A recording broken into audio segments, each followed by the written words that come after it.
A sus 40 años, Justina decidió hacerse un tatuaje. Su amiga más íntima, Thelma, le había preguntado varias veces cuál sería el sentido de tenerlo. Hacía 2 años Hernán había encontrado, en una chica menor que él, la fogosidad que, con Justina, se había paulatinamente perdido, siendo la separación inevitable. Y esta ansiedad por recuperar el tiempo perdido lograba que Justina deseara hacer cosas que nunca antes había hecho. Sus seres queridos, parientes, amigos, le habían recomendado que no se pusiera de novia con un hombre menor que ella. Conoció a Hernán cuando ella tenía 35 y él 29. Prácticamente fue un amor instantáneo. Tuvieron sexo en la segunda salida, decidiendo continuar estando juntos. Justina venía de una relación anterior, frustrada.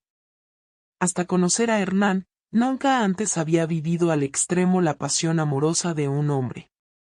Hernán había sido, más allá de su pareja, el amor de su vida. Pero esta unión se trastocó al conocer él a Silvia. Cuando Justina descubrió todo el engaño, le pidió explicaciones, obteniendo la confesión, la verdadera razón por la cual decidiera dejarla. Silvia tenía un tatuaje, un dibujo muy bien hecho, y que ese dibujo provocaba, en Hernán, un éxtasis particular, logrando no poder dejarla sino amarla cada vez más. Hernán confesó todo esto el día de la despedida. Justina quiso saber dónde tenía ella su tatuaje, para enterarse que el pubis era su morada. No pudo creer que solamente fuera ese el motivo, posiblemente debería haber otros, por más que él asegurara que era ese solo. Justina, de inmediato, pensó en la corta edad de Silvia, en los momentos de sexo que tuvieran, y que él hubiera puesto, de por medio, la excusa del tatuaje como si su dibujo le influyera de una manera diabólica. Alguna vez había oído hablar de ciertos encantamientos, personajes que ataban o destrababan lazos de amor para las parejas en conflicto. Pero nunca había creído en ello. Sí, en cambio, haber escuchado varias historias con distintos finales, más siempre temió por los charlatanes y sus influencias. Si hubiese estado enterada a tiempo de la atracción que Hernán sintiera por Silvia, y que, según él, aquella se debiera al tatuaje, hubiese probado de hacerse uno, en la esperanza de poder reconquistarlo. Pero fue tarde. Investigando en internet dio con un profesional que mostraba, a través de varias fotografías, trabajos terminados, y eran de una complejidad apreciable, verdaderas obras de arte, ya deseando estar ahí para consultarle. Este tatuador tenía la particularidad de atender siempre de noche. Se llamaba Alonso. Según decía la publicidad era el mejor profesional de la Costa del Sol, y ahora estaba radicado en la ciudad. Justina se comunicó reservando una sesión para el jueves. La primera impresión que recibió de Alonso, cuando lo vio, fue creer ser el hombre con el cual le hubiese gustado convivir, alto, de tez cobriza, corpulento, una cabellera color azabache le caía hacia los hombros. Su barba recortada matizaba tonalidades canas, haciendo creer que su edad, más o menos, equivaliera a la de Justina. En el inicio de la conversación, Justina sintió un leve escozor al contarle dónde desearía llevar el tatuaje, pero a medida que la charla fuera haciéndose más amena y Alonso convidándola con una taza de café, aquello fue desapareciendo gradualmente. Le mostró un libro con varios diseños, recomendándole, muy en especial, el de una rosa. La figura terminada mostraba a la reina de las flores en todo su esplendor, un cáliz rojo absoluto que convidaba a no apartar la vista de él. Justina siguió su consejo, eligiéndola. Le pidió que se acomodara en la camilla. Ante sus ojos las piernas de Justina se separaron al placer de recibir el cosquilleo de las agujas. Había rasurado todo su vello púbico, facilitando, así, el trabajo. Alonso quiso comenzar ya mismo, vio sus ojos que recorrían todo su pubis, de a momentos separando sus labios, dejando al descubierto su clítoris, apenas tratando de imaginar maneras de concluirlo. Justina pronto sintió la aguja cosquillear su piel, provocando dobles trazos de tinta negra en los lugares que fue necesario y tenues sombras de rojo pastel en el cáliz de la rosa, ahí, cerca de los labios de su vagina.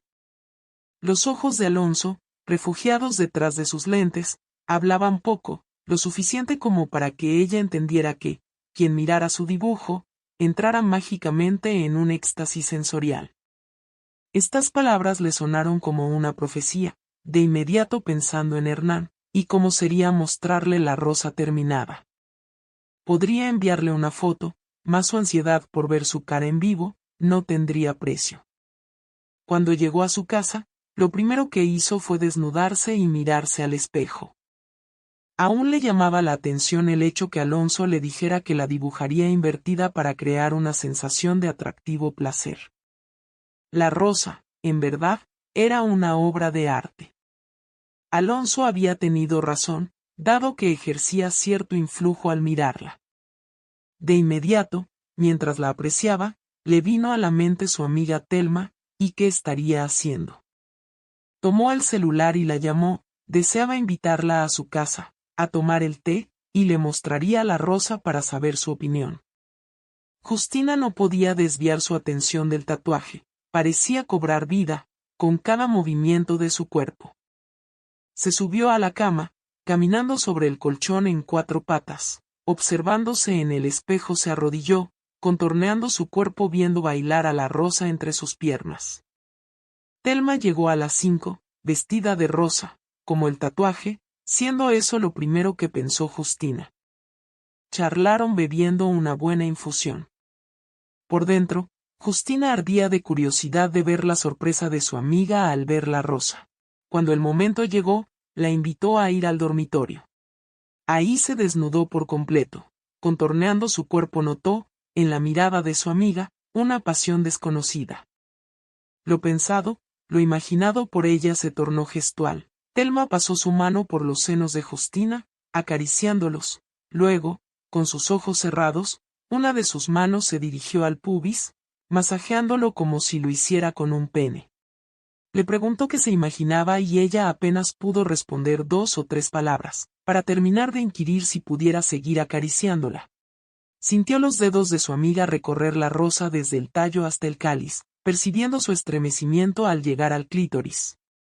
La excitación sensual crecía en ambas, logrando que se abrazaran y besaran. La mañana siguiente las encontró en la cama, desnudas. Justina deseó saber qué había experimentado Telma, para recibir una vaga respuesta de no saber expresarlo. Sintió que la rosa ejerciera una atracción, como un conjuro, como poseída por el tatuaje. Algo mágico, no conocido, le hizo desear tocarla, acariciarla, sintiéndola más viva. Justina recordó lo comentado por Alonso, y que, tanto la poseedora del tatuaje, o quien lo observara, entrarían en un éxtasis sensorial. Eso había sido lo que había vivido, logrando que ambas culminaran amándose físicamente. Con el transcurso de los días la presencia de la rosa pareció cobrar una relevancia especial, a punto de ansiar mostrarla a cuanta persona de amistad íntima tuviera. Un caso típico se presentó con Fernando, amigo de Hernán. Cuando Justina aún estaba en pareja, con Fernando habían disfrutado de cálidas reuniones, forjando una verdadera amistad. Pero desde el alejamiento de Hernán no habían vuelto a verse. Lo llamó, avisándole que deseaba verlo. Se puso su mejor vestido, evitando llevar, debajo, ropa interior.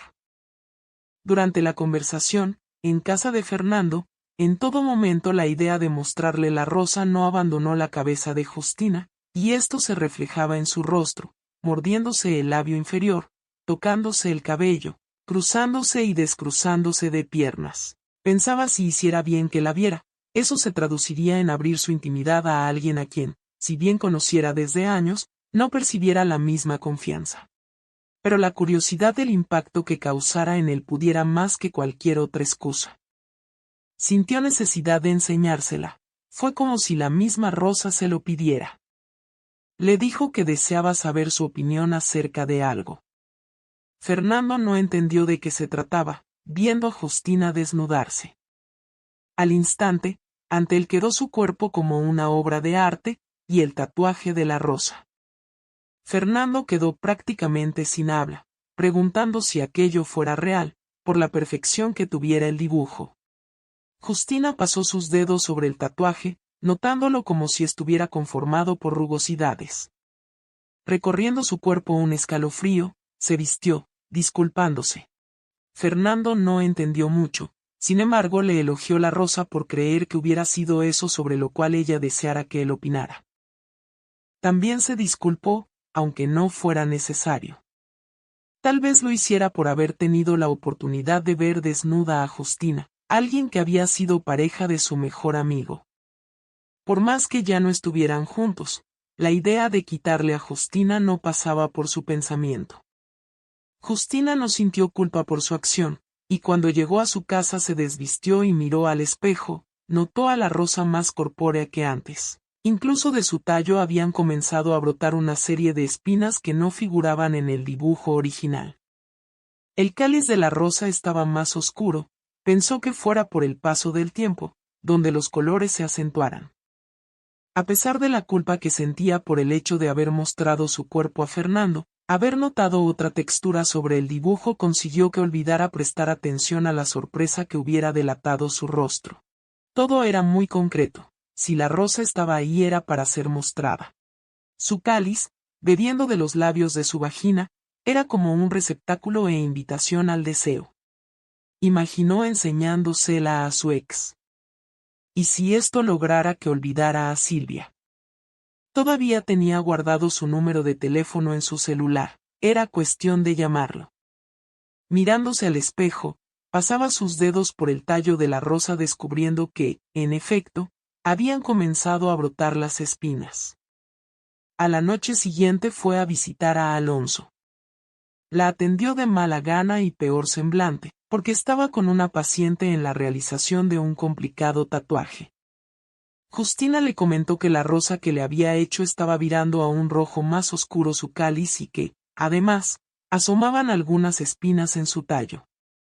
Alonso explicó que sus tatuajes eran muy reales, y que esa metamorfosis estaba solo en la mente de cada uno.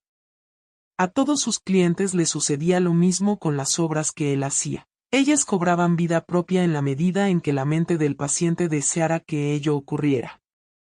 Pidió que aceptara esta realidad, que sus dibujos no estaban influenciados por algún embrujo. La mente era capaz de todo. Justina se fue con estas palabras. Pudiera ser que estuviese demasiado pendiente de su rosa, y que este dibujo tuviera detalles que antes no hubiera notado. Al llegar a su casa comenzó a sentir un dolor punzante en su vientre. Creyó que se tratara de algún malestar pasajero, pero al quitarse la bombacha descubrió una serie de puntos rojos a lo largo del tallo, justo en la posición de cada una de las espinas. Pasando un dedo por ellas, descubrió que era sangre. Algo estaba yendo mal, y no entendía qué. Recordó las palabras de Alonso, no sabiendo si creer o no en ellas. El tatuaje presentaba más rugosidades, como si tuviera 3 dimensiones o hubiese sido hecho en capas superpuestas de piel y pegadas a la epidermis. Se quitó el resto de la ropa para tomar un baño. Viendo cómo corría el agua, la observaba teñirse al lavar su vientre. Las espinas parecían penetrar su piel creando una extraña sensación placentera y dolorosa al mismo tiempo. Su mano acarició el cáliz de la rosa, y siguió más abajo, iniciando una lenta masturbación. Mientras lo hacía pensaba en Hernán, siendo una especie de venganza el hecho que deseara llamarlo para verse en secreto. Cuando Hernán atendió la llamada, lo último que hubiera pensado fuera que su ex deseara verlo. Un encuentro furtivo, a solas, en su departamento. Justina sirvió unos tragos, mientras Hernán continuaba preguntándose, en medio de una simple conversación, cuál sería el motivo del llamado. No tardó Justina en decirle que quería mostrarle algo. Ante él, en un instante, el cuerpo desnudo de su expareja se presentó tal cual era. Hernán vio el tatuaje de la rosa, sintiéndose atraído a pasar sus dedos sobre él. Justina tomó sus manos invitándolo a que la acariciara, volviendo a gozar de todo su cuerpo. Percibía el latido de la rosa, notaba su cáliz abrirse y cerrarse como si fueran un par de labios que hablaran, que pidieran ser amados. Se besaron con inusitada pasión contenida durante todo el tiempo que no se vieron. No tardaron ambos en estar desnudos y en la cama. El placer de Justina consistía en saciar a su rosa, que exigía a su cáliz ser penetrado. Hernán empujó su pene en la vulva de Justina pero no pudo continuar, algo punzaba su piel. En un gemido de dolor extrajo su miembro cubierto de sangre. Pidió explicaciones creyendo que hubiera introducido un dispositivo para herirlo. Mas Hernán debió convencerse que nada de eso había sucedido. Justina trató de explicarle lo que pasaba con el tatuaje, pero esto fue, por él, difícil de creer. Sintió también culpa por haber deseado tener sexo con ella, pero había sido incitado por una fuerza superior. Hernán se fue, no habiendo cesado el sangrado de su pene. No volverían a verse. Durante los sucesivos días Justina sintió su rosa tomar posesión de su cuerpo. La observaba diariamente crecer. Sentía las espinas del tallo, acariciaba la tersura de los pétalos que cubrían el cáliz, experimentando el mayor deseo de un orgasmo compartido. Una tarde de fuertes dolores en su vientre, mirándose al espejo descubrió las espinas del tallo clavadas en su piel. Pero Alonso le había dicho que eso sería solo lo que su mente deseara que ocurriera, nada cierto, solo una ilusión. ¿Cómo explicar que la rosa deseara ser vista, acariciada, explorada en toda su sensualidad? Llamó a Telma, pidiéndole que fuera enseguida. No era habitual escuchar a Justina sollozando en el teléfono, algo le estaba sucediendo. Llegó lo más pronto que pudo. Encontró a Justina en la cama, sonriendo, mostrando su desnudez, aguardando a que su amiga la imitara, tendiéndose a su lado. Y una enorme y hermosa rosa roja, imaginada por ellas, las cubrió con su cáliz, orgulloso y sensual.